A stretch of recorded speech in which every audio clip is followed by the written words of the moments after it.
Seja muito bem-vindo, seja muito bem-vinda a mais um episódio do nosso Destrave Sua Carreira Cast. E hoje eu pensei em N formas de apresentar aqui essas pessoas que para mim são dois seres de luz que eu tive o privilégio de conhecer na minha vida. Tenho certeza que Deus vai colocando as pessoas certas no nosso caminho. E essas são duas pessoas que eu tive o privilégio de conhecer, de fazer contato, de me aproximar. E são duas parceiras de trabalho também, de propósito. E eu vou apresentar uma de cada vez aqui, por ordem alfabética. Meu podcast é meu, eu defino, né? Mas a primeira, então, já está atuando há mais de 25 anos.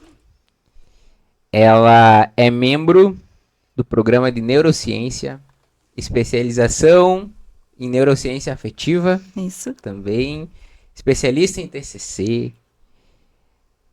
Seja muito bem-vinda, Ana Puerno, nossa psicóloga. Obrigada, é um prazer imenso estar aqui com vocês e compartilhar com a colega e contigo o conhecimento, tudo aquilo que o ouvinte aí puder aproveitar para a vida dele, profissional, pessoal. Acho que esse é o nosso propósito, como tu disseste. Privilégio de receber. Obrigada. Tá bom? E também nossa consteladora sistêmica há mais de 7 anos, que é uma referência aqui na nossa região, que eu tive a oportunidade de conhecer, que eu admiro muito o trabalho. Ela já ajudou e ajuda dezenas de famílias, empresários, mulheres, mães. Ela é mamãe agora do Samuel também. Seja bem-vinda, Grace. Obrigada! Eu acho que eu vou precisar de um lencinho. Ai, é uma alegria poder compartilhar esse espaço aqui. E realmente, Anderson, essa conexão e a possibilidade de a gente ter se encontrado foi muito especial para mim também. Que legal. Eu não disse que eu vou precisar de lencinho. Grávida pode, né, gente? Pode. Mas é um privilégio enorme receber vocês duas aqui. Vocês não sabem o respeito que eu tenho por vocês, a admiração que eu tenho pelo trabalho que vocês exercem. Tá? Vocês são luz realmente na vida de muitas pessoas. Quem não conhece deve conhecer o trabalho de vocês, o serviço de vocês. E para mim estar aqui dividindo esse momento hoje é muito especial. Tá bom? É recíproco, pra mim tenho também. certeza. E eu escolhi vocês respondendo as perguntas dos bastidores. Sim. Por esse motivo, Ah. tá? Porque são profissionais que eu confio, que eu admiro, que eu inspiro, que eu respeito. E nada melhor do que unir, né, uma consteladora que para mim é mais que uma consteladora, tá? Que eu admiro, que tenho respeito, que é referência.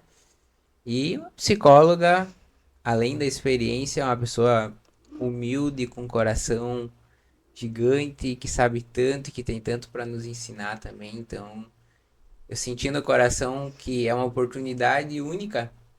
E eu falei, vou fazer. Não sei como vai ser, mas eu preciso fazer isso. E hoje deu certo, nós estamos aqui. E Ana, conta para nós, por gentileza, como que você veio parar na área de psicologia, como isso aconteceu na sua vida? Tu já saiu do ensino médio assim, eu quero ser psicóloga. Não, Como é é que foi um pouquinho do teu processo, para que a gente possa entender?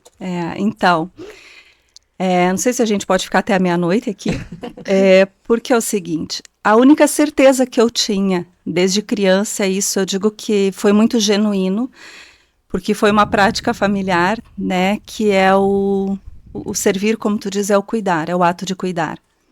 Então, tem um histórico de vida bem importante dentro da família, né, com adoecimento, com companhia mesmo, cuidado desde muito pequena. E então, a única certeza, até ali o ensino médio, era que eu seria da área da saúde, nesse lugar de cuidar do outro. Isso era muito genuíno para mim. Área de saúde. Área da saúde. E aí, claro que tem interferência de pai e mãe, em algum momento, principalmente da minha mãe, que acho que por segurança, por proteção, né? Minha mãe, desde que eu sou muito pequenininha, aos 5 anos, a minha mãe tem o primeiro diagnóstico de câncer. Então, por isso que eu digo, acho que no sentido de cuidar, de proteger para quando ela não estivesse aqui, ela me instruiu a seguir a mesma busca que a minha irmã mais velha, né, já estaria mais ou menos no caminho, que era a faculdade de medicina. E lógico que naquele momento eu sou um pouco temperamental, né, e fiz birra, fui fazer o cursinho, fui estudar. Da medicina? Para medicina, mas aquilo não estava intrínseco em mim, né, era uma compreensão que a minha mãe tinha por alguma razão que, lógico, ali quando criança eu não entendia. Eu só me sentia sendo direcionada para algo que a minha irmã, que então era intitulada a intelectual da família, eu a queridinha, a fofinha, sou mais nova, 6, 7 anos mais nova. E foi um processo, como eu te disse, fiz o vestibular, lógico que eu não fui bem, e aí eu tive então a oportunidade de dizer para ela o que eu gostaria, que a minha mãe me traz de volta, até pela condição financeira, de Santa Maria para cá, ela só pôde me dar 1 ano de cursinho, como ela disse. E aí eu volto e aí eu tenho a oportunidade, né, eu digo o destino e o universo conspira a favor, abre a faculdade de psicologia aqui na URI. Eu sou da primeira turma, né, da faculdade aqui da universidade. E quando tu despertou para eu quero psicologia, né? Logo quando eu volto, porque então eu sabia que eu ia ficar em casa, eu não tinha condições de voltar para outra cidade de novo. E por isso que eu te digo, aí abre a faculdade. E tinha sinais, assim, nesse período, na tua infância, ou quando era jovem, assim, que tu já tinha algumas habilidades no sentido do que você faz hoje? Olhando pra trás, assim, tava ali na tua frente alguns sinais e às vezes não percebia? Tem. Poucas pessoas sabem, mas meu pai teve um processo de adoecimento emocional. E eu com 10, 11 anos, tomei para mim esse cuidado, essa responsabilidade. Eu não gosto de dizer responsabilidade, né? Isso é uma fala hoje adulta. Mas era um ato genuíno de cuidar. Foi eu quem acompanhou ele em vários processos, então, de cura. E algo que me marcou muito, quando eu perco meu pai muito cedo. Eu não tenho meus pais hoje, perco eles muito cedo. Primeiro meu pai. Naquele primeiro momento a gente não entende, poxa, por que eu perdi meu pai tão cedo? E foi no momento em que ele estava recuperado, fazia não mais que 2 anos. Quantos anos tinha? Quando eles faleceram? Meu pai, em torno de 17, 18, aqui eu tenho uma falha um bloqueio, né, de tempo assim. A minha mãe, sei que 3 anos depois ela faleceu. Então, quando eu estava na faculdade, eu já não tinha, né, mais os meus pais. E aí, o meu pai faleceu, então, a sensação que eu tinha de, poxa vida, agora que eu estou vivendo com ele plenamente, ele enquanto saudável, Deus vem e tira meu pai, né? Eu não tinha revolta disso, mas uma tristeza muito grande, porque naquele momento, quando eu penso que eu posso viver com ele plenamente, ele não está mais. E hoje, na minha vida adulta e com a minha terapia, eu me dou conta que tudo tem um propósito. E como eu chego com ele até o momento de cura, né, e Deus tira ele exatamente quando ele está bem, eu acho que ali é uma mensagem para eu entender dessa capacidade que eu tenho de cuidar e de fazer algo por alguém. Isso foi muito forte para mim. Então, talvez se meu pai tivesse continuado e recaído de novo, adoecido de novo, talvez eu teria um sentimento de fracasso muito grande. E talvez a minha vida ali teria mudado, né? Eu falo em sensações, porque eu sou criança e adolescente até então. E hoje, na vida adulta, eu entendo que ali começa o meu grande propósito. Sim, eu tenho essa condição, isso é muito genuíno meu. E acho que os pacientes, quando me dizem, Ana, tu não precisa explicar, isso vem de dentro. Eu acho que vem de dentro mesmo. Uau, que legal, hein? E sempre foi leve? Sempre foi leve. Não que não cansa, tá? A gente cansa muito. Chego de noite em casa e não quero falar com ninguém. Porque cansa, é uma entrega, mas é ao mesmo tempo uma sensação de leveza, de missão cumprida. Esse é meu lugar. Eu vou para minha casa, é onde exatamente eu busco encher meu potinho de energia, ser resiliente. E um resiliente, como a gente hoje sabe, né, pela neurociência, os novos estudos, né, sobre resiliência, gerando saúde para mim. Então, ficando com a família, indo para academia, embora às vezes eu gazeie um pouquinho, tá, Fernanda? Mas buscando esses hábitos saudáveis, que é realmente para me restabelecer e no outro dia estar lá de novo, porque eu não vejo a hora e querer ter esse resultado que acho que uma vida inteira eu venho pronta para entregar mesmo. Muito bem, que lindo. Enquanto isso, vamos colocar essas garrafinhas embaixo ali pra gente fazer os cortes sim, mais claro. Mais bonito. Isso aí. Esquecemos. faz mal. Grace, e você? Como aconteceu? Como você foi parar aí nesta área e se tornar essa consteladora sistêmica de sucesso que és? Olha, ouvindo a Ana falar agora, eu acho que já havia resquícios disso lá na infância, mas a gente não sabia que existia essa possibilidade, né? Eu nunca pensei em ser psicóloga, mas eu sempre tive muito gosto por essa área. Mas eu não tive muitas opções quando eu saí do ensino médio para ir para a faculdade. Eu tinha 3 opções: direito, contabilidade ou administração. E aí eu pensei, bom, no que eu poderia me encaixar aqui, né? Aí eu fui para a área do direito, porque todo... Essas três, eram as três opções? Porque eu morava em Guarani das Missões, cidade pequena, a minha família não era muito não tinha ninguém que tivesse feito faculdade, então era algo muito novo, assim, para nós, sabe? Ai, desculpa, tu vai ter que fazer um corte aí. Vou retomar. Quando eu comecei a estudar, a buscar, então me desenvolver, eu tinha 3 possibilidades de estudo, né? Eu tinha 19 anos e eu não conseguia estudar para fora, então eu tinha várias opções. Eu queria ser veterinária, eu queria ser médica de crianças, eu talvez até poderia pensar numa possibilidade de uma psicologia, mas eu tive que optar por algo que estivesse perto, que eu pudesse continuar morando na minha cidade. Então, eu moro em Guarani até hoje, né? E vim estudar Santo Ângelo. E entre as 3 faculdades, escolhi direito. Porque diziam que eu tinha uma boa capacidade de comunicação. Tanto que, né, isso foi uma das coisas que me despertou ao longo da faculdade. Eu quis ser advogada, eu tinha muito claro, assim, desde o início que eu ia advogar, me formei, montei meu escritório, trabalhei por 8 anos na advocacia, e ali eu vivi uma grande frustração, porque eu enxergava as pessoas numa audiência e elas tinham muitas dores. O conflito em si não é só sobre o que é certo ou errado, o que é justo ou injusto, mas é sobre as dores das pessoas envolvidas. E chegava num momento assim que eu tinha que dizer para o meu cliente: isso aqui não é relevante falar, não é importante falar. E aí nós precisávamos de uma sentença. E aí, claro que muitas vezes tu poderia até receber um benefício, um mérito, mas aquela dor não tinha sido resolvida.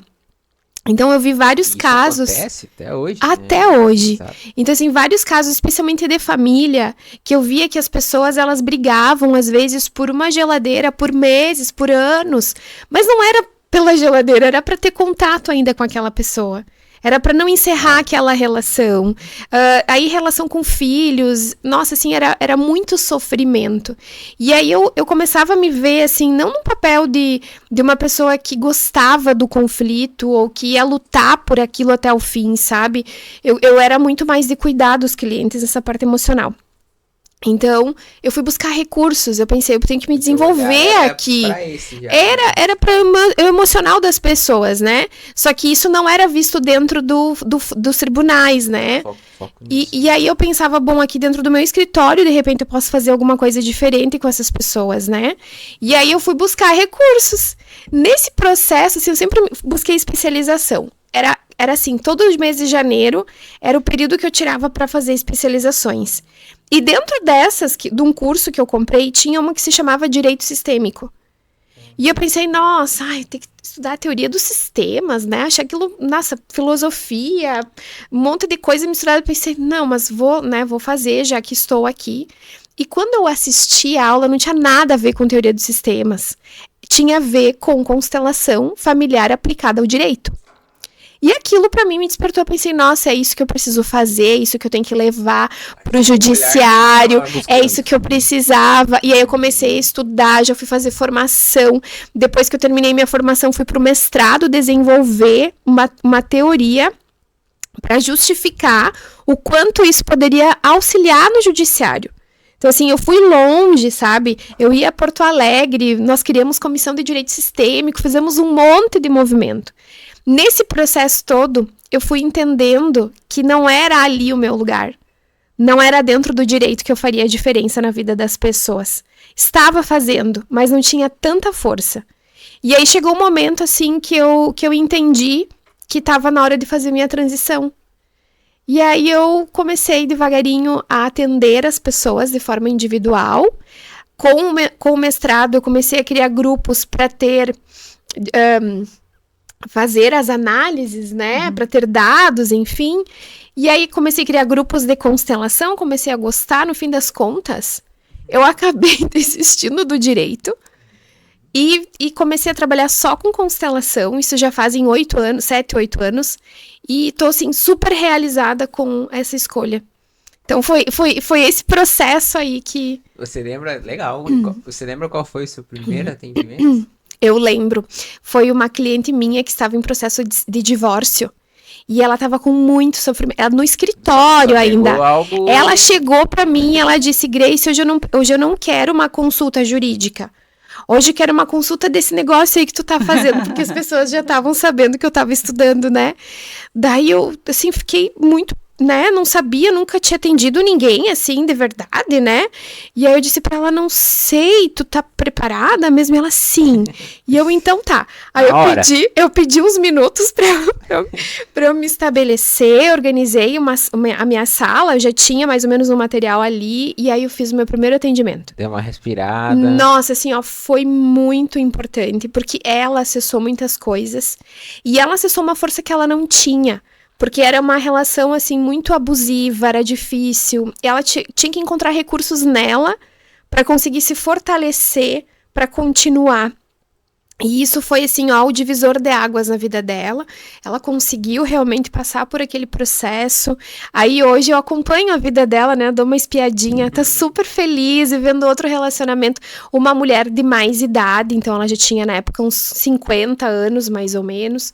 Então foi, assim, muito impactante. Eu pensei, nossa, como isso ajuda as pessoas mesmo, né? Como você se sentiu depois que ela saiu de lá?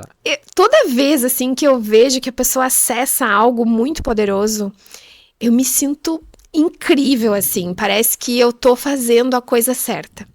Uau, é muito bom. É muito bom. E você, Ana, qual foi o seu primeiro atendimento? Você lembra? Então, claro que eu me lembro. Quando a gente sai da faculdade, hoje já minha opinião é outra, mas a gente sai atendendo quem chega no consultório. E eu me lembro que na época eu comecei atendendo criança também, né, inclusive. E essa criança, ela chega para mim com um toque e dificuldade de manejo. Ela ia na escola, então dificuldade de manejo com moedas, né? Porque tinha ocorrido uma situação e ela não consegue comprar merendinha na escola, manusear as moedas, porque ela sempre tem a sensação de que ela engoliu, de que vai estar faltando alguma ali naquele potinho, no saquinho, no cofrinho dela. Então, o toque é uma técnica onde a gente usa de enfrentamento para dessensibilizar isso. Então, devagarinho eu fui colocando para a criança que em algum momento eu teria o meu cofrinho dentro do consultório, mas que a gente não ia tocar. Mas tudo isso preparado, né? Mentalizando, sem ter nada. Então, um processo, né? Até que a gente tem o cofrinho mais perto. Enquanto isso, a gente, do lado da criança, ela não precisa tocar. Depois a gente vai contar juntas, eu conto, ela fica observando, até que ela começa a manejar a moeda e, enfim, a gente vai dessensibilizando dentro do processo. É um processo incrível, né? Mas essa sensação que a Grace traz quando a gente tem os feedbacks ou... Qual foi a sua sensação pós primeiro atendimento também? Esse primeiro atendimento, ali acho que até já começa a minha construção com relação a quem de nós, psicólogos recém-formados, atender criança, porque é um serzinho em formação. Então, hoje eu tenho muito convicção comigo que, ainda que a gente esteja habilitado, eu confio que a gente deve sair da faculdade, ou já mesmo dentro, enfim, mas já ir direcionando e buscando mais especializações especificamente para trabalhar com criança. Porque a faculdade é um todo, né? E isso, ao longo, então, dos anos, fui percebendo que, e hoje com a neurociência, mais ainda, ela vem à testa de novo, esse cuidado de que é um ser em formação, é diferente de você trabalhar com o adulto. E todas as outras implicações, por ser menor de idade, por você estar acessando os pais num período de assiduidade, né, de frequência com os pais dentro do consultório, não só pais, mas escola, onde essa criança também está inserida. E então essa foi a minha percepção, na verdade. Fiquei feliz pelo resultado, mas ali eu me lembro muito nitidamente que seguindo ainda atendendo criança por muitos anos, em algum momento eu digo, não, eu já fiz a minha prática, mas hoje eu intelectualmente, cognitivamente entendo que eu não fiz uma especialização em criança e que talvez eu precise direcionar isso para outras colegas, enfim. Aqui começa essas nuances que dentro da faculdade entendo, que não tem como abordar tudo, mas que se faz necessário. Isso aconteceu comigo também, porque um pouco antes de me formar, eu chego para nossa professora e amiga da turma e paraninfa e digo, eu não vou poder me formar. Porque todos os nossos professores, como era a primeira turma, estavam vindo de fora e todos eram psicanalistas. E eu sou muito papuda, e aí eu me dou conta que dentro da psicanálise, onde o psicanalista ele está mais centrado, faz poucas intervenções, a dinâmica é outra. Eu disse para minha professora, eu não vou poder me formar. E ela, como não, Ana? Eu não vou conseguir ficar quieta na frente do paciente, né? Eu preciso construir, eu preciso falar, pensar junto com ele. E aí ela riu na época, ela disse assim, Ana, a faculdade pode alcançar até ali o que ela tem para entregar, porque é muita coisa. E cada um de vocês depois vai buscar fora, é a faculdade da vida, onde vocês vão direcionando aquilo que vocês têm mais habilidade. E aí, alguns anos depois, quando eu faço, não foi de imediato, que eu faço a especialização em TCC, ali a ciência vem e me diz que aquele meu jeito de trabalhar, ele é científico, ele é atestado. Então, eu não estou fazendo de qualquer jeito, não é da minha cabeça. Claro que eu preciso lapidar isso dentro de uma técnica, né? Mas que aquilo diz sobre mim, quando a gente fala de essência desse lugar, ali fez todo sentido. E ali tem um grande despertar na minha vida daquela Aninha, que é fofa, que é queridinha, ela também tem intelecto. A ciência vem e ela entra na minha identidade profissional, o jeito TCC de trabalhar, e ali muda tudo. Mais uma vez muda tudo. Legal.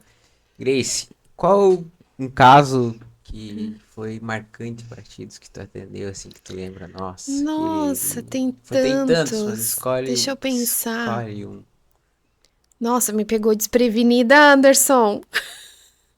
Ele vai fazer isso com a gente, não te preocupa. A gente tá juntas aqui. Não, daí ela já tá se preparando, já tá puxando ali. Ai, deixa eu tentar puxar aqui pra carreira. Puxa um aí. Legal.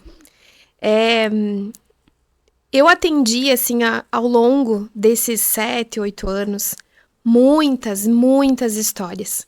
Pessoas que vieram com questões realmente familiares, porque constelação não é só familiar, né? Mas aí eu atendi pessoas que tinham questões familiares de assassinatos e coisas bem pesadas, assim, que a gente precisou olhar, incluir, trazer uma certa leveza. Muita coisa de vício também apareceram já nas constelações. Esses processos de divórcio com os filhos, como que ficam, as crianças que desenvolvem doenças, sintomas. Então, veio muita coisa nesse sentido. E de uns anos para cá, eu tenho recebido muitos empresários, empreendedores, que já entenderam que o trabalho, fazer as coisas técnicas, não basta, né? Tem alguma coisa, é como se tivesse alguma força, alguma energia que de alguma forma impedissem eles de dar um passo. E aí eu lembro que eu recebi 2 sócias, que estavam com uma questão muito assim. Elas tinham investido bastante dinheiro naquele negócio, esse não era o problema, mas elas sentiam que elas não conseguiam dar um próximo passo. Então, elas tinham uma bela de uma estrutura, Não conseguiu avançar. não conseguiam avançar. E aí, a gente precisou olhar para ver, assim, ó, como às vezes é algo tão simples, que as pessoas não se dão conta o quanto isso afeta na sua vida, né? Então, elas vieram para a constelação achando que elas iam encontrar questões de lealdade com os pais. Isso acontece com todos nós, né? Claro que tinha isso. Mas naquele momento, a força que atuava era outra. Por quê? Elas montaram uma empresa juntas e elas foram colegas num primeiro trabalho. Então, elas trabalharam para uma outra pessoa que realizava o mesmo tipo de serviço. E isso a gente vê acontecer muito no mercado hoje em dia, né? Então, elas trabalharam para outra pessoa, elas aprenderam tudo, ficaram por anos ali, se doaram, deram o seu melhor. E chegou o momento da maternidade para elas. E elas não se sentiam mais acolhidas naquele ambiente, a cobrança era muito grande, então elas pensaram, bom, a gente teria que, então, montar o nosso próprio negócio para ter tempo com os nossos filhos, para fazer do nosso jeito, e ali nasceu o desejo desse novo negócio. Montaram, então, né, a empresa, enfim, começaram a trabalhar, e desde sempre elas carregavam dentro delas aquela dor da culpa, de ter abandonado o chefe anterior e ter criado uma certa concorrência. Na verdade, elas não pegaram cartela de clientes, não tinham essa... Elas eram muito honestas para criar uma nova cartela de clientes, mas mesmo assim existia uma dor, uma culpa. E aí, quando nós fizemos a constelação, que eu fui utilizando com elas os bonequinhos na mesa, depois elas entraram no campo, a gente fez um movimento com elas, sentindo e tudo, elas não conseguiam se despedir. Despedida, né? Isso. Honrar e se despedir. E aí, quando nós fizemos esse movimento, assim, foi muito forte. Naquele momento foi muito forte para as duas, assim, elas entenderam a importância que todo aquele processo teve. Por mais que elas sempre foram muito gratas, mas parece que não é um movimento racional, é um movimento de alma mais profundo. Diferente, né? É como se fosse uma permissão, uma permissão para poder chegar nesse lugar. E aí fizemos isso. Passado alguns meses, elas me chamaram para me dizer o que aconteceu. E assim, ó, foi um boom na empresa, as coisas fluíram muito, assim, tá dando muito certo. E elas trabalhavam em casa, home office, elas montaram um lugar, elas construíram o espaço delas, estão muito mais fortalecidas. Então é isso que o nosso trabalho proporciona para as pessoas. Esse fortalecimento interno, esse romper esses laços que muitas vezes ficaram mal resolvidos, isso impulsiona, né? Então elas foram sem culpa para a vida, para o sucesso, e hoje estão muito mais felizes e realizadas. Legal, muito bom, hein? E você, Ana, lembra de algum que possa compartilhar com nós? Eu vou compartilhar, entrar junto com a Grace aqui, acho que, porque isso é muito forte, né? Até na rede social a gente tem acompanhado muitas vezes um foco, vamos dizer assim, sempre direcionado a pai e mãe, né? Que é a nossa raiz, querendo ou não. Então, isso aparece com muita frequência. E acho que só para complementar nesse sentido, assim, com a Grace, atendendo, né, o paciente, quando eles vêm com a sensação de estarem perdidos, muitas vezes buscando várias áreas, já desenvolvendo várias atividades, e eu estou me referindo a um atendimento nesse tempo todo, mas sem se sentir pertencente em lugar nenhum, né? Então, várias áreas, várias atividades, mas ainda aquela sensação de incompleto. E o que acontece? Quando a gente vai, nem sempre eu conheço toda a família, até por se tratar de adulto, né? Não tem essa necessidade até por ali, mas identificando todo o funcionamento do paciente, a gente chega num pai narcisista, né? Que então diz a essa criança um tempo todo, né, de desenvolvimento que precisa dele, que ele não é bom o suficientemente sozinho. O narcisista sempre é muito crítico, né? Então, esse adulto criança, ele cresce e vai se desenvolvendo sem conseguir ter uma referência daquilo que é bom para ele, porque ele nem consegue acessar esse lugar. O pai está ali o tempo todo reforçando que não existe esse lugar dentro dele, é eu quem tenho que prover para você. Então, ele não consegue se estabilizar, porque inconscientemente ele já entendeu que ele precisa do pai para a vida toda. Então, quando a gente chega nesse olhar, nesse lugar, é um processo muito doloroso. E eu faço questão de dizer para o pessoal que está ouvindo a gente, toda vez que a gente acessa esse funcionamento da família, né, Grace? Pai, mãe, não é jamais com a intenção de julgamento. É pura e simplesmente entender o funcionamento, da onde vêm esses padrões, da onde vêm algumas contextualizações que aquele adulto está trazendo e que não necessariamente são dele. Ele comprou a ideia de alguém, provavelmente de um pai, de uma mãe, e foi se desenvolvendo em cima disso. Então, romper, não se rompe com o pai, com a mãe, se rompe com esse padrão distorcido, equivocado, e aí, a partir dali, a relação pode se tornar bem mais efetiva, bem mais amorosa, diferente. Claro que eu trouxe aqui um caso bem específico e trazendo enquanto perfil, vamos dizer assim, desse pai dentro de um transtorno de personalidade bem importante, né? Que implica em outras coisas depois para a questão de relacionamento entre os dois. Mas, né, complementando um pouquinho que sim, essa raiz de onde vem e que muitas vezes a gente constrói o nosso fazer, o nosso entendimento sobre as coisas pelo olhar dos outros, isso é desde o nosso nascimento. Né? Se a gente parar para pensar, e quem tem criança pequena em casa, vê que o estímulo desde pequenininho é, por exemplo, olha só, mostra para a avó o que agora você aprendeu a fazer, mostra para a avó que você aprendeu a engatinhar, né? Então, quer dizer, sempre nossa atenção está a corresponder à expectativa dos outros. Cada vez mais a gente vai se distanciando de olhar para dentro. Tá, mas eu quero representar, eu quero falar com a avó desse jeito agora? Claro, como criança, a gente só vai se deixando levar por sensações, e através delas, das sensações que a gente se conecta ao mundo. Nosso intelecto está ali, mas porém um pouco mais, menos desenvolvido, e que ao longo, então, do nosso desenvolvimento, a gente vai tentando de novo, em algum momento, e provavelmente na vida adulta com mais força intelectualmente, a resgatar e ressignificar tudo isso. Legal. Os números hoje, né? Se a gente olhar, burnout está crescendo, ansiedade está crescendo no trabalho, né? Depressão está crescendo, insatisfação está crescendo. Os números de um ano para o outro geralmente sempre têm aumentado, né?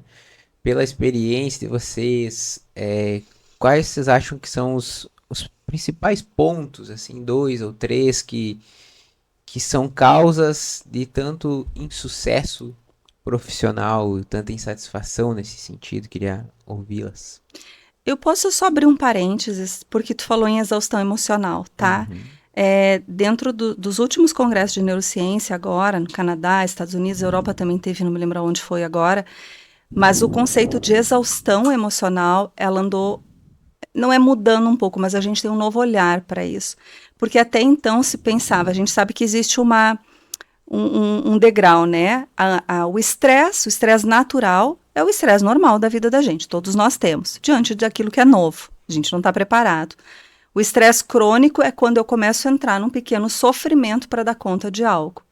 A exaustão emocional já é num nível um pouco maior até chegar no burnout. Mas o que se atentou? Que a exaustão emocional não necessariamente, e consequentemente o burnout, não necessariamente está relacionado com a quantidade de tarefa, com a performance, com os resultados. Mas ela vem desde muito cedo, que muito provavelmente aquela pessoa, primeiro, teve uma grande dificuldade ao longo da vida de dizer não, de colocar limites, e ali, diante do trabalho, da tarefa ou da sobrecarga, ela se vê naquela última gota do copo, assim, né, que transborda. Então, aparentemente, por muitos anos se pensou que era a quantidade de tarefa, mas foi a dificuldade de aprender a dizer não e colocar limite ao longo da vida. Até que leva uma quantidade grande de tarefas. Exatamente, E aí, e por sua vez, quando a gente olha para esse cenário da família, também além dessa dificuldade de dizer não, quando você vai perguntar para a pessoa, ela tem uma sensação de ter vivido muitas coisas sozinha. Então, não ter tido referência, ou aquilo que a gente conversava sobre o apego seguro, né? Alguém com quem contar. Então, essa é a outra fala que é muito comum. Eu me sentia muito sozinha, eu me sinto muito sozinha para resolver as coisas. E trazendo também essa reflexão que você traz da dificuldade de dizer não das pessoas, eu também percebo que por trás disso existe uma motivação, né? Por que eu não consigo dizer não? Por que eu assumo várias tarefas? Por que eu preciso ser boa, mostrar que eu sou boa para as pessoas? Porque no fundo existe sempre uma necessidade nossa que não foi atendida, que nós buscamos através das nossas tarefas, através desse fazer. Então, por exemplo, se a gente for olhar para a infância, quando nós fazemos muitas coisas, esse desejo de agradar e não saber dizer não, é para que o pai fique feliz, para que a mãe fique feliz. Então, a gente já aprendeu desde muito pequenos a fazer um monte de coisa para agradar. E aí, hoje, enquanto adultos, esse mesmo raciocínio, forma de pensar, essa crença, ela permanece. Então, a gente ainda acha que hoje nós precisamos fazer de tudo para agradar os outros, para ajudar os outros. Aí eu vejo os profissionais, o que eles fazem. Muitas vezes, sim, eles estão olhando para o que eu gosto de fazer, o que eu quero fazer para minha vida. Mas é muito mais como que eu vou agradar. Como que eu vou chegar no sucesso? O que é o sucesso para mim? Talvez é receber o olhar das pessoas, o reconhecimento, esse glamour que se busca muito. E aí vem justamente nisso. Essa busca incessante por reconhecimento, que não é das pessoas em geral, é do pai e da mãe. Acaba gerando essa multiplicação de tarefas, essa necessidade de ter que fazer muita coisa, e aí sim os desafios emocionais, né? É uma perpetuação de comportamento, né? Sabe, o que é o resultado? O que é o meu sucesso? Ser reconhecida. Então, você percebe que ainda está amarrada a essa necessidade de aprovação. Então, aqui ainda não existe uma cura, vamos dizer assim. Ela ainda está nesse limbo. Não há dinheiro que vá preencher Exatamente, o sucesso na vida se não olhar para isso. É isso que vocês estão falando. Isso, exatamente. Exatamente isso. Inclusive, eu atendi uma cliente bem recente, assim, que ela trazia muitos questionamentos, né? O porquê que isso tá acontecendo? Por que eu já tenho tanto conhecimento, já avancei tanto e eu ainda sinto um vazio dentro de mim. Parece que me falta alguma coisa, nunca é suficiente. E aí eu só olhei para ela, assim, e aí eu fiz algumas perguntas e chegamos à conclusão que esse pai, ele nunca, ele disse pra ela: minha filha, tu é maravilhosa no que tu faz, parabéns pelo que tu faz. Então é como se ela, de alguma forma, ela buscasse isso do chefe, dos colegas, dos clientes. Então a gente precisa olhar um pouquinho mais pra isso também. Legal. E como uma pessoa, ela...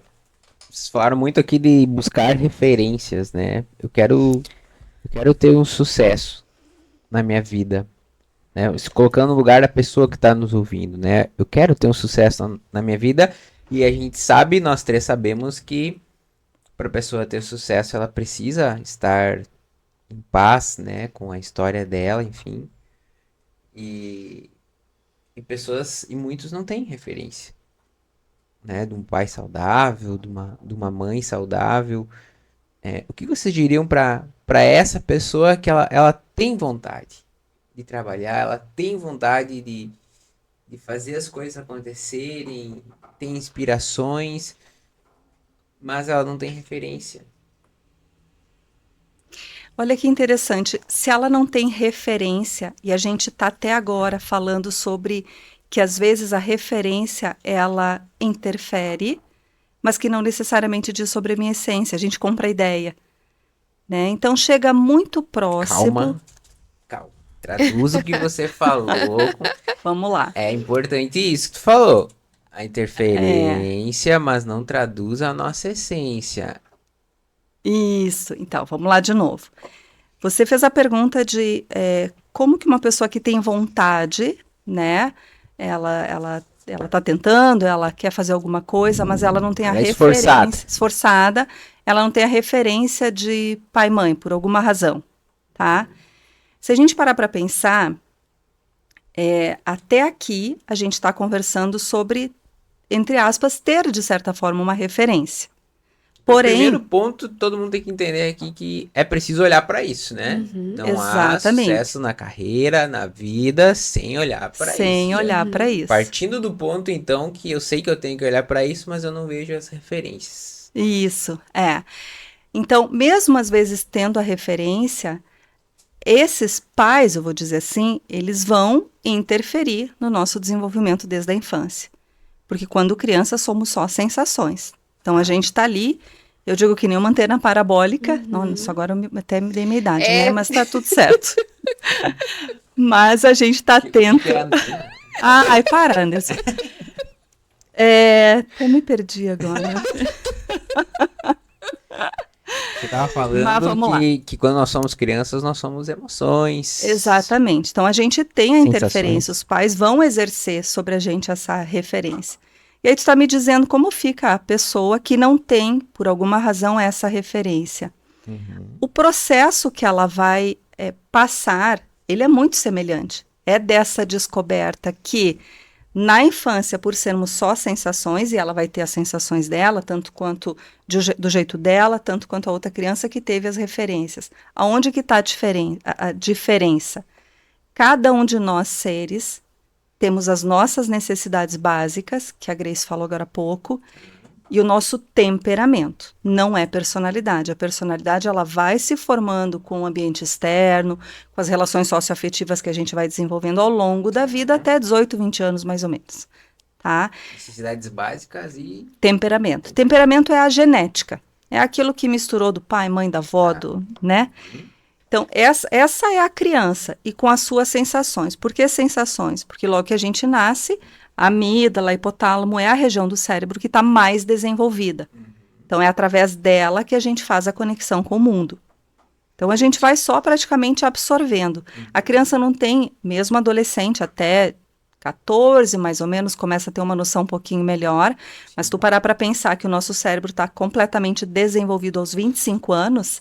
Então, tem uma caminhada aqui. Sim. Então, essa criança que está ali absorvendo, ela, tanto a pessoa que tem a referência ou a que não tem, ela vai fazer o seu processo em algum momento.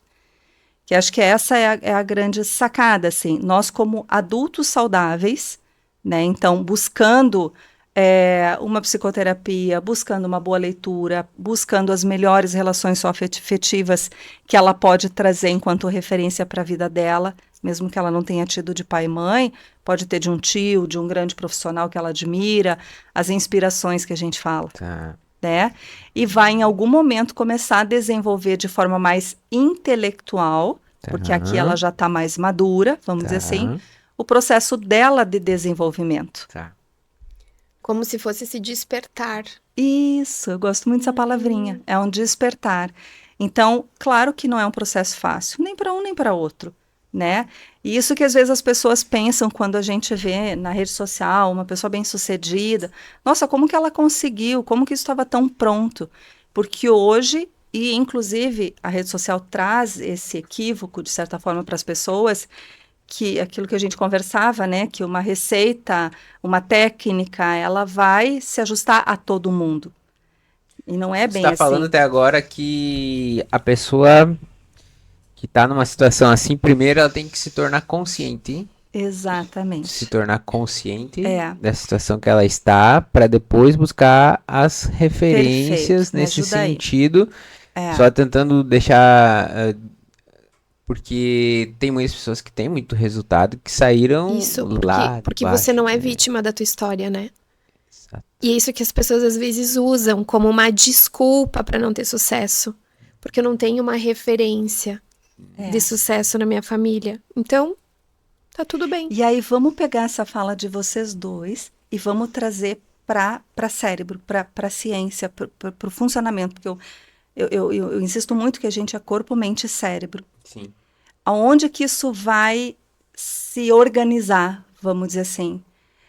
Essa pessoa que faz o esforço, ou que ela vai dizer, dar uma desculpa, como tu disse, Grace, ela vai, em algum momento, quando ela começa a tentar se desenvolver, porque é um processo, ela começa a informar, tu falou em senso de consciência, ela começa a comunicar ao cérebro, né? Cérebro, córtex cingulado, é onde está nosso sistema de senso de consciência e de capacidade.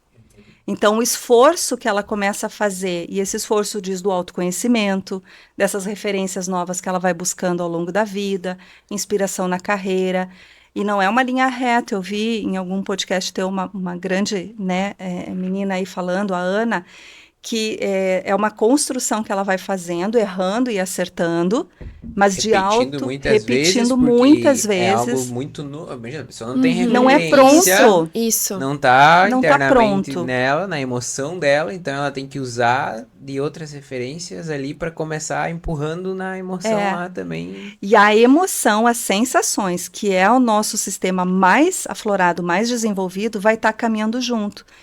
As sensações e o intelecto. É aquilo que ela vai experimentando ao longo da vida, tomando por referência, fazendo sentido, então, uma sensação boa, intelectualmente reforçando o cérebro nesse lugar de um esforço e que vai dando certo. Então, o cérebro diz, que legal, continua nesse momento, nesse caminho, porque o cérebro se equilibra. Cérebro se equilibrando, corpo se equilibra, mente se equilibra, e ali ela vai identificando. E Ana, o que acontece quando a pessoa faz o esforço e ela não tem sucesso? Como que acontece isso dentro do cérebro da pessoa? Aí a gente está falando de O efeito. O efeito de fazer não deu certo. O que acontece? A frustração. Como que ela age? Porque também acontece de muitas pessoas que querem, tentam, fazem, mas não alcançam esse sucesso. Tá. Então, ela tem uma frustração, como o Anderson falou. O cérebro, ele... Qual o efeito da frustração na pessoa? Eu não sei se eu entendi bem a pergunta, mas eu sempre entendo cérebro, mente e corpo como que resposta a tudo aquilo de bom ou de ruim que está acontecendo. Então, esse é o lugar de atenção, né, de autoconhecimento. Lugar de atenção. O cérebro, não estando bem em equilíbrio, ou seja, não fazendo sentido, ou ela se frustrou, a dor vem. Em algum momento a dor vai se apresentar. E aí tem uma coisa interessante, porque a gente não foi ensinado a sentir dor.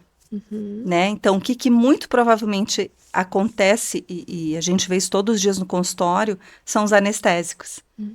Né? Então, no momento em que eu tenho a dor, aquilo ali não tá de alguma forma conectado comigo, não tem um alinhamento comigo sobre esse fazer, aquilo começa a me gerar dor. Mas aí tu pensa comigo, a gente não está preparado para sentir a dor. Então, a gente vai lá e anestesia. Por isso que muitas vezes as pessoas estão num determinado lugar, numa determinada profissão, por anos. Porque sem ela se dar conta, pelo cérebro, sem ela se dar conta, ela está buscando a sensação de prazer, evitando a dor. Então, mascarando isso. Com um álcool, com uma droga, com uma punição de alguma forma para aliviar aquilo ali. Então, nesse caso, também acontece a desistência, né? Sim, porque não suporta. Você começa um projeto, você coloca a tua energia lá, você sentiu tudo isso, tá sendo dolorido, então qual que é a melhor coisa a se fazer? Vou desistir, não sou boa para isso. Porque aí, é aí que eu digo, é um processo.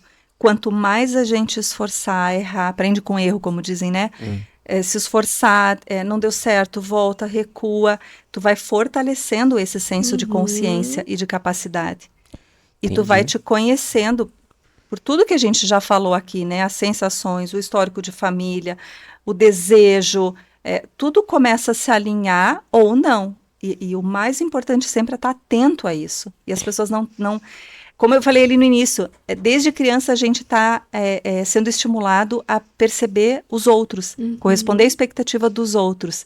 Então não é um processo fácil. Eu não gosto de usar a palavrinha difícil, eu digo dá bastante trabalho, porque é um processo que a gente não aprendeu desde pequeno. E está disposto a passar, né? E disposto. Ô, Grace, deixa eu te pedir, começando por você, como uma pessoa, o que tu diria assim para uma pessoa, o que ela deve observar? Vamos supor que ela tá no trabalho dela e as coisas não estão acontecendo. Ela reclama do trabalho, né? como tem muitas pessoas que mudam, né, de trabalho em trabalho, ou enfim, ela tem algo ali que não está acontecendo no trabalho, o que que ela precisa observar para ela entender se o problema é o trabalho ou se é alguma emoção ou algo que não foi resolvido que ela precisa olhar. Bom, eu vou pegar ainda o gancho da Ana para continuar respondendo essa pergunta que eu acho que casa também, né? É aí que entra muito a teoria do inconsciente, eu acredito, sabe? As pessoas, elas têm uma crença e uma percepção sobre o que deve ser feito. Então, eu vejo que tem muitas pessoas que fazem um trabalho que elas foram ensinadas que aquilo é o ideal. Às vezes repetindo um padrão da família, repetindo o padrão dos pais. Então tem pessoas que continuam com o negócio da família, mas elas não estão felizes ali dentro.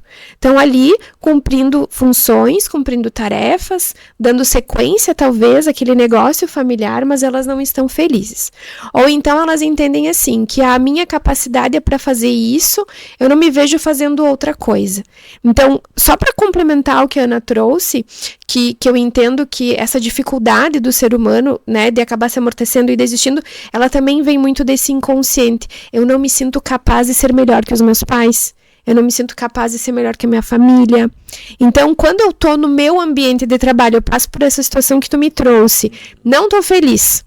A pessoa ela não sabe disso que tu tá falando, né? Ela não tá feliz. Inconsciente. Isso. Sabe disso. E aí ela começa a se questionar. Ela sempre vai achar que o problema talvez é ela, que ela tá fazendo alguma coisa errada. Aí ela vai começar a se culpar, a se punir.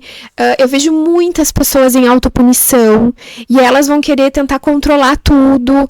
Então entram, assim, num processo de se ferir e se machucar demais. E, inclusive, é nesse lugar que elas começam a se comparar com outras pessoas e aí se acham muito inferiores, né? Nesse processo, eu acredito que são poucas as pessoas que estão abertas e despertas para o processo de autoconhecimento. Porque tá dizendo, tipo, uma pessoa que tá passando por isso, ela se tu pudesse dar uma dica pra ela, precisa se conhecer. olhar pra trás, Olhar para dentro. Pra dentro um pouquinho. Olhar para dentro. Porque às vezes não é o trabalho. A maioria das vezes. A grande maioria das vezes não é o trabalho. E eu sinto assim, desde energia. Se eu não tô bem, eu não vou fazer uma venda. A pessoa não vai se conectar comigo, não vai se conectar com o meu servir. Então a gente precisa entender o que está acontecendo aqui dentro, que tem um campo de informações, tem um campo de energia. Então no momento em que ela para olhar o que está acontecendo com ela, existe sim a possibilidade de melhoria. E aí o trabalho, ele flui.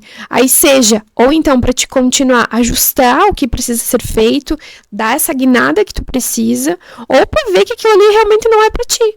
E aí tu vai fazer uma transição, tu vai trabalhar com outra coisa, mas eu acredito que a gente não consegue encontrar essa felicidade que tanto se fala sem autoconhecimento. Até porque às vezes a pessoa tá lá no trabalho, tá reclamando do chefe, Sim, tá reclamando do salário, tá reclamando do colega, tá olhando pro externo, mas é apenas algo que falta nela ali, E né? sem contar que as empresas, elas é como se fossem a representação da nossa própria família, né? Às vezes no teu chefe tu tá vendo o teu pai, a tua mãe, uma pessoa... Falta que a mãe fez, eu cobro do meu chefe, Isso, né? exato. Um colega, talvez tu projeta muito em cima do colega, tu quer ajuda, enfim, não acontece aquilo. Então, eu sempre digo assim, ó, tudo tá em nós. Tudo tá em nós. No momento que a gente muda, tudo ao nosso entorno Antes do muda. trabalho vem o sistema familiar, que não muda e a gente sabe precisa ocupar o nosso lugar, né? Muito bem. Como as redes sociais, Ana, você acha que tem atrapalhado nesse processo de carreira, de crescimento, de busca por resultados profissionais? Você acha que qual é o efeito positivo e o negativo, de certa forma, que você acredita que está ocorrendo? Eu acho que o positivo dentro de carreira, assim, e de oferta, né, eu posso resumir numa palavrinha que é o alcance, né? O que a rede social hoje faz pra gente? O alcance, né? tão mais longe que a gente pode chegar. Negativo, acho que também posso resumir principalmente numa palavrinha, eu e a Grace estava conversando sobre isso, que é a comparação, né? A expectativa, são duas palavrinhas que adoecem muito hoje. Porque no momento que eu tenho muita expectativa, de certa forma eu projeto em oportunidades ou tipo de funcionamento, às vezes, de uma outra pessoa ou de oferta mesmo de mercado, sempre de dentro para fora, né? Então, eu projeto no outro, na situação, ou o que está acontecendo ali fora, a responsabilidade se eu estou tendo sucesso ou não. E a comparação é nesse sentido que quanto mais a gente observa isso, mais atento à comparação, ao que os outros estão fazendo, a técnica que ele usou, então tem que servir para mim, mais eu vou me distanciando da minha essência. E isso, sem dúvida, é o que tem trazido das pessoas, né, no feedback deles, a sensação de estarem perdidos, de não saber por onde, porque a preocupação maior é estar cuidando da rede social, o que os outros estão fazendo, como se aquele processo fosse meu e tem que dar certo também. E a gente sabe que não é assim que acontece. Legal. Concordo super. Inclusive, eu acredito hoje que a rede social ela é muito positiva nesse sentido de levar conhecimento, né? É uma oportunidade, né? Muito conhecimento. Às vezes, vem uma coisa que a gente sabe como tudo funciona, né? Tu falou uma coisa, falou sobre uma emoção, um sentimento, daqui a pouco aparece um vídeo de alguém falando sobre aquilo. Então, eu também acho que tem essa função, hoje em dia, a rede social, de nos auxiliar a abrir os nossos olhos. É como se a gente pudesse, é como se fossem sinais que muitas vezes chegam, né? Parece, eu precisava conhecer um pouco mais sobre isso, precisava ouvir sobre isso. Então, me parece que a internet hoje, a rede social, ela democratizou muito o acesso ao conhecimento. É claro que se torna um pouco raso, né? Porque tá muito imediatista, é muito rápido. Eu vejo por mim, assim, eu não consigo desenvolver muitos conteúdos na internet, porque tu tem que ser rápida para poder chegar à informação, pra pegar a atenção do teu cliente para entender que ele precisa olhar para aquilo. Mas é tudo muito imediato, então eu também acho que tem essa coisa boa, que é trazer conhecimento, mas a coisa ruim às vezes é só um pedaço, não tá completo. As pessoas se apegam naquilo e acreditam que é aquilo e não aprofundam. Então, isso eu acho que é um pouco perigoso na rede social. Eu concordo. É uma falsa identidade que as pessoas criam na cabeça, que elas precisam ser daquele jeito, né? E acabam se frustrando, né? E acaba ocasionando sentimentos negativos.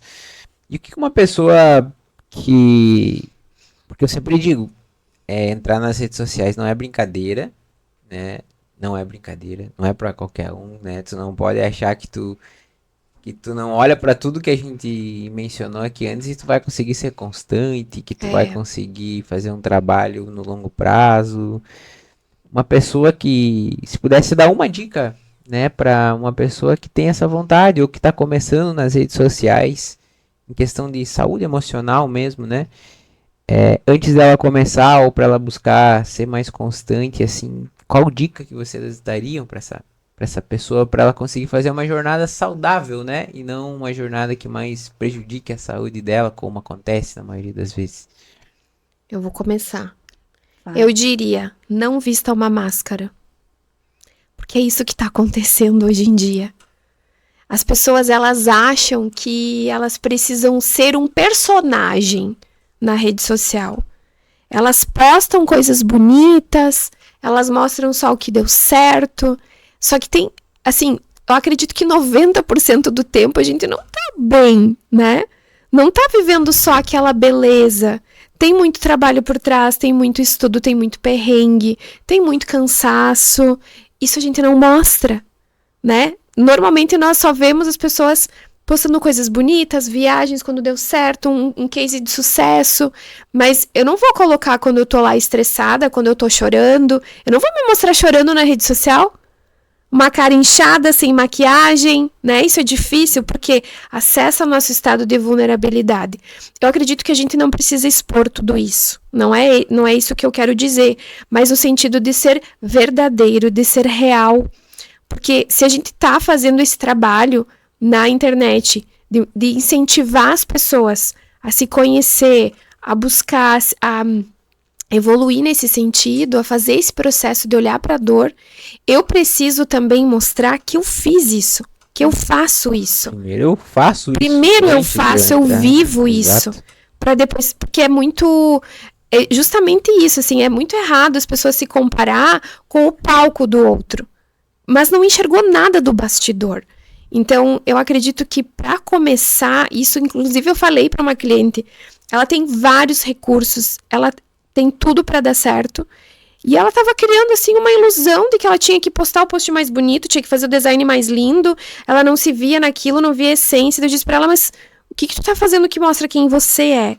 Então, se a gente conseguir trazer a nossa verdade, o que nós acreditamos, com o conteúdo que nós temos para apresentar, aí sim a pessoa vai ter muito sucesso. Legal. Eu acho que a pessoa já se compara demais, já mostra que ela não tem, né, o autoconhecimento necessário, porque se ela soubesse o mínimo necessário sobre ela, o processo dela já seria mais leve, Sim. né, nesse sentido.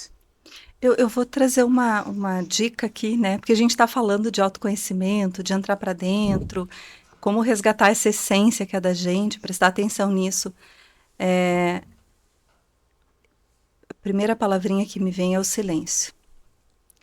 Sai desse barulho, né? Que é a rede social, que é essa expectativa, que é a comparação. E Aonde a pessoa busca esse silêncio? isso que eu ia te dizer. Acho que uma das técnicas milenares, né, que existem, e é uma questão de prática, todo mundo consegue, está aí disponível, é a meditação. A meditação é o silêncio, é se perceber, é relaxar, é sair do barulho, né, e entrar para dentro, né, e prestar atenção no que está acontecendo aqui dentro. E às vezes tem caminhos que podem levar até a meditação, né? Porque hoje muitas pessoas estão muito aceleradas, né? E você vai falar, exato, meditação, né? Elas não conseguem nem se enxergar fazendo uma meditação. Exatamente. Né? Então, cuidar daqui a pouco, até os cuidados do bem-estar, né? Terapia, constelação, exercício físico, acho que são caminhos que vão criando gosto até chegar numa meditação, né? Eu também acho isso. É muito drástico para uma pessoa que está na correria do dia a dia simplesmente parar e começar a meditar. Ela precisa tomando gosto, né? Exato. Então eu sempre digo assim, comece com uma respiração. Exato. Respira de vez em quando. Meditação, às vezes fala meditação, a pessoa pode imaginar que ela é só parar. Até nisso que tu trouxe, a maioria das pessoas entendem que a meditação é esvaziar a mente. Não existe isso, a gente não tem o controle sobre esse pensamento da mente. Exato. Ela é quase uma personalidade fora da gente, assim, ela se domina. Mas é nesse sentido de desacelerar. E, claro, como vocês trouxeram, é um processo chegar até a meditação, né? Sim. E tu tem toda a razão. Vários pacientes mesmo dizem, Ana, como é que eu faço isso? Eu não consigo, não tenho ideia. Aquilo vai começar a me dar nervoso, eu não consigo fechar os olhos, eu vou ficar espiando, né? Louca para sair daquilo ali. Mas isso já diz sobre uma autopercepção, né? E quando vocês falam sobre alimentação ou qualquer outro hábito saudável, exercício físico, eu digo, bom, isso a gente nem discute mais, né? E eu tenho um perfil de trabalho que acho que foi se construindo, que a maioria dos pacientes chegam até mim com o intuito, a demanda de psicoterapia. Ansiedade, fobia, enfim, né? Qualquer pauta, vamos dizer assim, qualquer demanda dentro da psicoterapia. E a gente resolve isso e o que tem acontecido? Eu tenho pacientes de 3, 4, 6 anos. E você vai me dizer, nossa, mas na TCC... Sim, porque as pessoas começaram a entender que cuidar da mente é como cuidar do corpo físico, fazendo atividade física todos os dias. Então, claro que eu, enquanto profissional e técnica, em algum momento eu preciso alinhar de novo com o paciente que, bom, quando você chegou e a gente tratou isso, é dentro de uma psicoterapia, né? Tem um trabalho aqui que foi feito especificamente para cuidar disso que você estava me trazendo ali no início. Quando a gente segue, quando eu faço todo final do ano um feedback, é até para avaliar se a gente continua sessões semanais ou vai reduzir, porque a TCC traz esse objetivo de devolver a autonomia, vamos dizer assim, para a pessoa ali fora seguir sozinha com as ferramentas que ela adquiriu. A maioria hoje em dia, eu fico muito feliz que se está olhando para esse lugar da saúde mental, senão a gente vai continuar, porque a vida é um desafio. Assim como eu cuido do exercício físico, eu cuido da minha mente. Eu digo, bom, então a partir daqui a gente segue num processo de desenvolvimento pessoal. Legal, entendi. Entende? Grace, como você olha para a psicologia, como você olha para a neurociência como consteladora que és? Como algo fundamental para o ser humano. Inclusive, eu sempre falo para os meus clientes que vêm, porque eu chamo de clientes porque é uma relação mais curta, né? A Ana chama de paciente, que é uma relação mais longa. Eu sempre digo para as pessoas assim, uma constelação não vai resolver a tua vida. Ela é muito pontual. E eu gosto muito quando as pessoas que fazem um acompanhamento terapêutico, elas vêm para a constelação para olhar um ponto que talvez elas não conseguiram acessar na terapia. Então, às vezes, tem um bloqueio, tem uma coisinha tão pontual que, ao mesmo tempo, é simples, mas que ela não tem essa capacidade. Ela precisa enxergar uns bonequinhos para ela ter esse acesso. Ela precisa ver o movimento do campo através de outras pessoas. Então, quando acaba essa constelação, esse momento que a gente tem juntos ali, ela fica sozinha. Então, a partir daquilo, se ela não tem conhecimento, ela faz interpretações muitas vezes erradas. Então, eu acredito que a psicologia, ela vem para cuidar das pessoas nesse sentido de se entenderem. Teria que ser um trabalho casado. Uhum. As pessoas, eu acredito assim que o ideal seria quem pode fazer constelação, quem faz psicoterapia, porque precisa desse entendimento, né? Não é fundamental, não é, lógico que não é, porque às vezes a pessoa ela já chega com muito, na verdade, na maioria das vezes a pessoa já chega saudável, né? Ela tem essa habilidade de olhar para a situação, para a vida, ela consegue compreender na sessão e com a nossa conversa o que ela precisa fazer dali para frente. Mas eu vejo que tem muitas pessoas que usam a constelação como uma bengala muitas vezes, para justificar coisas, para acusar pessoas, para dizer, né, que é culpa do pai e da mãe. Então, esse conhecimento, ele precisa de um certo acompanhamento, né, de uma profundidade. Então, eu acredito que as duas, elas deveriam caminhar juntas.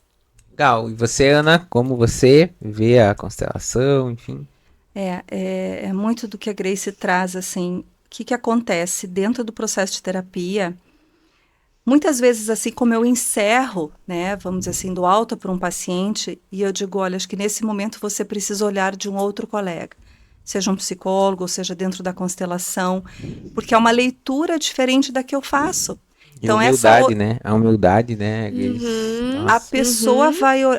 essa outra pessoa, ela vai olhar você pelos filtros dela, por um outro viés que talvez vai te despertar, vai te trazer outros insights, né? Com a palavrinha da psicanálise, e que vai te favorecer. Porque o nosso objetivo, nós técnicos, eu digo, todos nós que cuidamos da saúde mental, nosso objetivo, nosso propósito é o desenvolvimento saudável daquela pessoa, com ética, com respeito, oferecendo a eles qualidade de vida.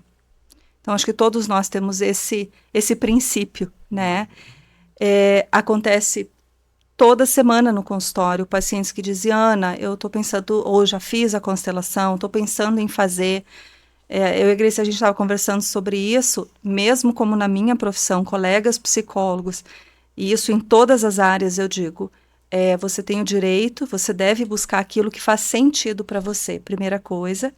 E a segunda qual o objetivo, quando você está pensando em buscar, com qual objetivo você está indo nesse profissional? Isso tem que estar claro para você, né? Para evitar qualquer desvio aí de conversa.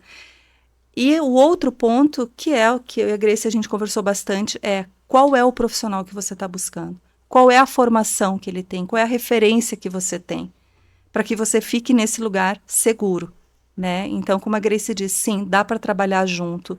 Quando a Grace fala dos bonequinhos, dos personagens, enfim, que isso é importante? Porque o nosso cérebro, ele precisa de algo palpável. Falar isso, às vezes atinge uma emoção diferente, né? Exatamente, Exato. E assim como no consultório, às vezes eu digo, né, eu já falei a minha idade aqui agora há pouco, falando em antena parabólica, mas às vezes eu digo para os pacientes, peguem uma caneta, um papel e escrevam. Aí os pacientes mais jovens, assim, não dá para ser no celular, e às vezes me pego de surpresa, assim, que eu tenho que raciocinar, digo, quase que eu vou na onda, né? Eu digo, não, é no papel e na caneta mesmo. Porque o cérebro da gente precisa de algo mais palpável. Ele é mais concreto.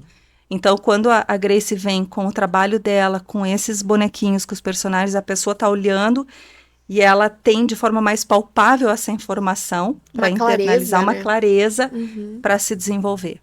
E às vezes ela vai por uma terapia mais consciente e dá ainda mais valor, né? Porque ela viu de uma forma diferente, né? Com certeza. E é legal o que vocês trouxeram aqui, porque isso é uma lição para os profissionais da nossa área também, né? Essa humildade, né?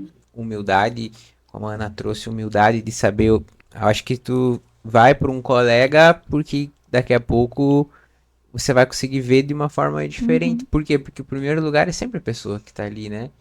Nunca é sobre nós, né? É sempre sobre a pessoa que está ali e nós e muitos profissionais da área de humanas, né?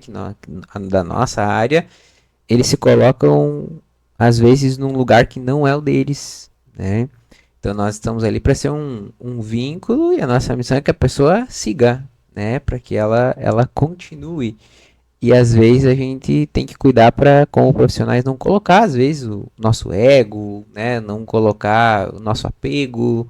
E às vezes muitos se perdem nisso, né? Então ter essa humildade de deixar a pessoa seguir, né? De trabalharmos juntos, com respeito, com humildade, isso é muito legal. Até porque nós somos limitados, né? Exato. Tem muita coisa que a gente ainda não acessou. Exato. Eu digo, é muita coisa para conhecer, é muita coisa para aprender. Eu aprendo muito com os meus clientes. Eu também tenho insights às vezes. Eu começo a falar, eu fico pensando, nossa, mas eu nunca tinha pensado nisso. E às vezes a gente consegue levar alguém até onde a gente foi também. Exatamente. Né? Exatamente. Exato. Então, por isso que a humildade não existe prosperidade, nada disso sem humildade, né? Dentro da espiritualidade, agora abrindo aqui um parênteses, numa desses encontros de meditação que eu participei, o mestre teria dito, antes de um técnico, antes de uma psicóloga, existe um ser humano. E a gente tem que partir desse princípio que quem é você, enquanto ser humano, que está diante de outro ser humano, com a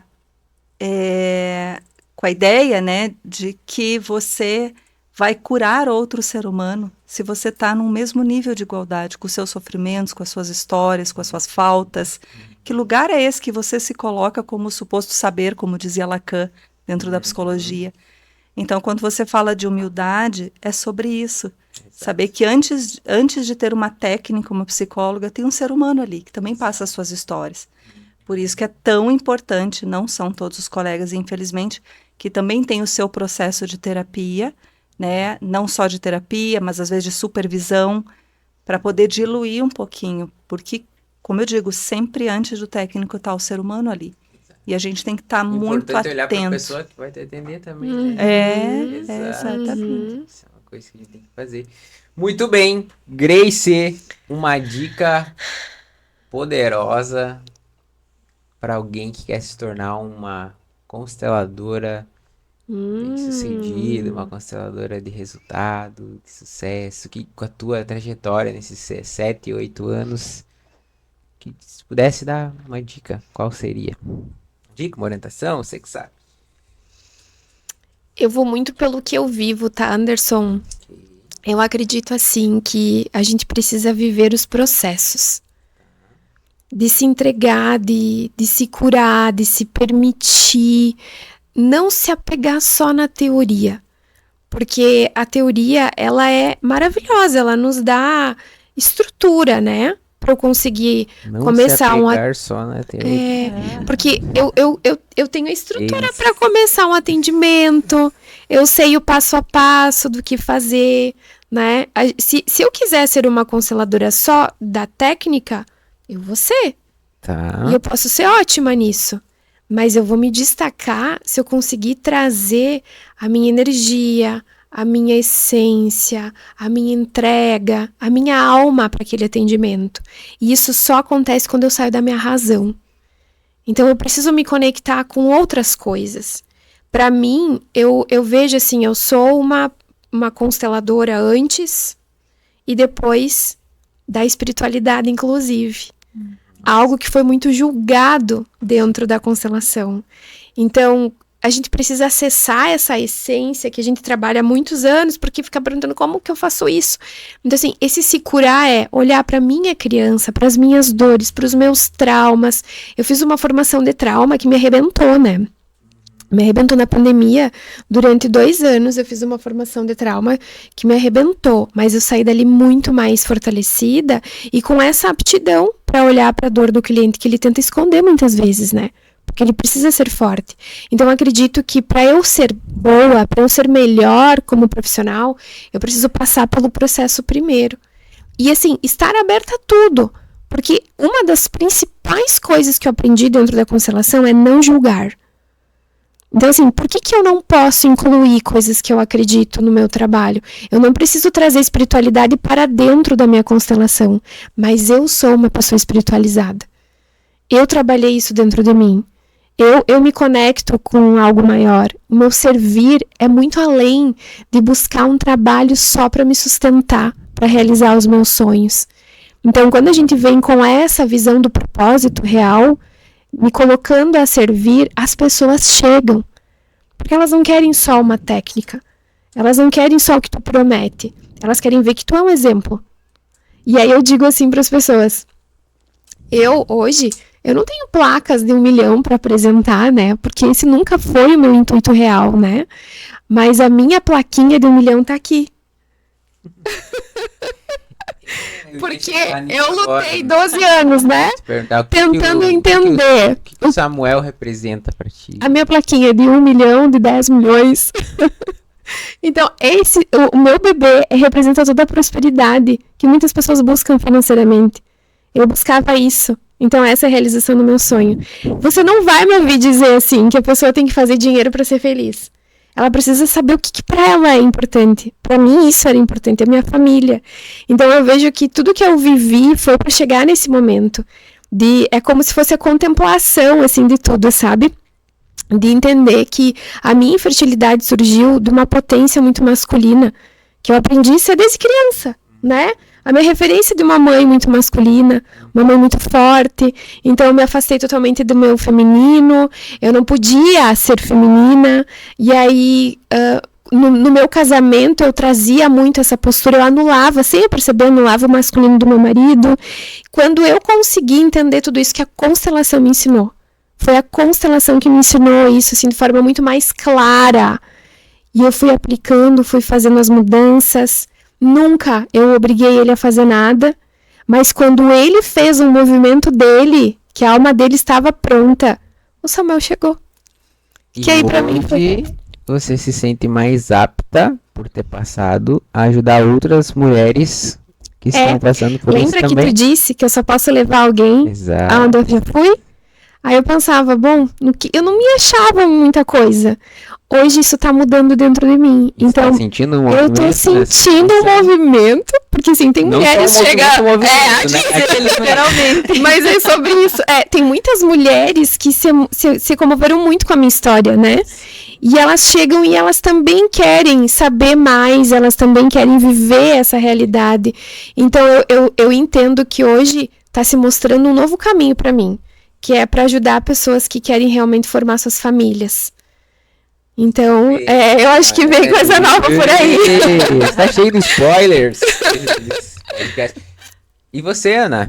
Que uma dica para quem quer se tornar uma psicóloga com resultado, sucesso? Não vou fugir muito do que a gente está conversando.